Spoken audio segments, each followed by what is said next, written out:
Hello, meddlers. I'm here with Cal from Faraway Creations, who brought a one-of-one scale of Luke's Landspeeder.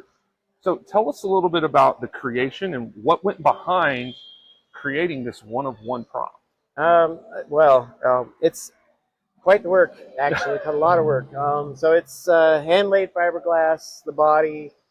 We had to custom. We started with a golf car, a three-wheel golf car, but it was so old and rusted and stuff. So we had all we got out of that golf car was the rear axle and the steering assembly, and then my father-in-law and I had to, design and weld the whole frame and the suspension so it drives. So it's like driving a golf car. But so I got to see the original Landspeeder twice in person when it was on exhibit. Took like 1,000 photos of like every paint chip and every detail. I even discovered some of the parts that are on it, like out of World War II era airplanes and that sort of thing. So I have a lot of real, actual pieces on it, which also confirm the scale is 1-to-1. People always ask, like, that's really 1-to-1? Like, it seems so small. But if you watch the film, Alec Guinness and Mark Hamill were pretty small guys. Mark had a 27-inch waist, but if you look, they're shoulder to shoulder. And Alex got his knees up to here with his robe over his knees, so you can tell they're crammed in there. So and the seats are like kind of swooped. They're not like ergonomically correct. You have to kind of slump in there. But especially for me with all lanky, it's getting older. It's getting hard to get in and out of it. So before we discussed, you said you were a part of the 501st. How long have you been with the 501st? I joined in 2003. I actually learned of them at Celebration 1 in 1999 and was instantly hooked. But I lived so remotely in Steamboat Springs, Colorado, and Celebration was in Denver. But I had to be a stormtrooper. And so, which my wife always jokes, like, you want to be an action figure? Like that. But later she got hooked, and we made her a Zam Wessel, and she got into it.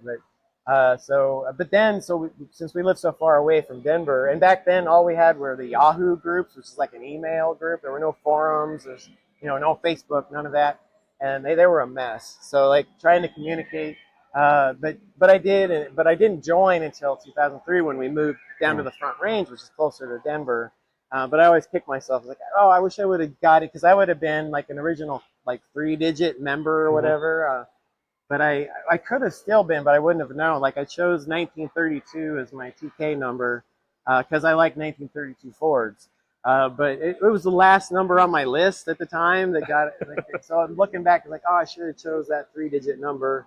But now guys have like, I don't even know, 6 digits. I think mine's 4. I think it's like 35, 36, or 35036. I don't even know my it's TK like your number. Social Security Yeah, number. it's like they tell you to memorize this stuff, but it's like I don't have it memorized. Yeah. So Kentucky reached out to me with the con. He's been asking me for like a year to come, and but I've had bad car crash 4.5 years ago. I've had 3 shoulder surgeries, and lost the vehicle, so I just couldn't get through PT, and so finally like the arm's getting tough enough. I was like, okay, I think we could do it. So we went ahead and said, okay, man, we'll come. 17-hour drive. We broke down in Oklahoma. Oh no. Yeah. Well, man, I really appreciate it. Meddlers, please come by Frisco, Texas, Embassy Suites, Rebel Scum Con 3, and check out Faraway Creations with this one-of-one scale of Luke's Landspeeder.